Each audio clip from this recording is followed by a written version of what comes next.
馄饨要想做好吃，调肉馅和黑葱油是关键。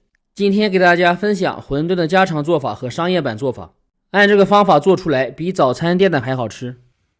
锅里先加入300克食用油，加入30克猪油熬化。准备葱花、洋葱碎、姜末和蒜末，比例在字幕里面。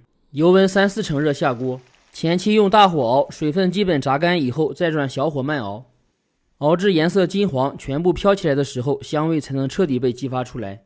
关火以后下入五香粉搅匀，颜色比金黄色稍微深一点倒出。在锅里的时候千万不要炸糊了，要不然味道发苦。盖上盖子焖半个小时。准备300克的梅花肉馅，比例2肥8瘦。提前切一些葱姜，加入一小把花椒，再加入温水浸泡一会儿，然后抓出葱姜和花椒里面的味道。水的温度不要超过40度，温度太高了会有葱臭味。抓出味道以后倒肉馅里面，300克肉馅加50克葱姜水就可以。先抓拌至肉馅吸收水分。不管调什么肉馅，最好不要放料酒，料酒在肉馅里面挥发不出来，不仅不能去腥，还会影响味道。抓拌至吸收以后，顺一个方向搅拌上劲。葱姜水不仅能够去腥，肉馅吸收了水分，吃起来鲜嫩不柴。搅拌2-3分钟左右，肉馅能够立起来就可以了。调味加入盐、鸡精、白胡椒粉、生抽，少量老抽上色，挤一点蚝油，加入40克淀粉，抓匀以后继续顺一个方向搅匀。搅拌的时间越久，肉馅吃起来口感越好，像这个效果就可以了。接着加入焯过水的青菜碎，水分完全挤干，然后搅匀。这样咱们的馄饨馅就调好了。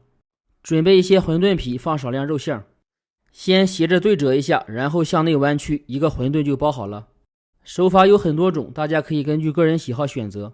提前多包一点，放到冰箱冷冻保存，早餐几分钟就可以搞定。接下来调一个料碗，加入葱花和香菜，放适量虾皮和紫菜，加入盐和鸡精、生抽，滴几滴香油。锅里水开以后下入馄饨，煮馄饨水尽量多加一点，一次性不要下太多，不然容易粘连，那样馄饨吃起来就没有筋道了，汤也不好喝。煮一会儿以后加一遍凉水。馄饨其实很好熟，煮至完全飘起就可以了。煮完以后汤是清澈的，不要那么浓，趁热浇到碗里，激发出香味。视频都看到这里了，麻烦伸出您的发财小手，点赞、评论、转发一下吧，非常感谢。搅拌均匀，一份家常味的馄饨就做好了。提前多包一些馄饨，早餐几分钟就可以做好，营养又美味。到时间后，咱们的黑葱油也做好了，看起来颜色特别黑，但是不会有糊味，更多的是香味。这也是为什么外面卖的馄饨比家里更香、更好喝的原因，秘诀都在葱油里。往汤里面舀一点，这个香味立马就上来了。喜欢的朋友可以关注我，也可以收藏起来，或许哪天您能用得着。主页还有更多美食视频，我们下期见。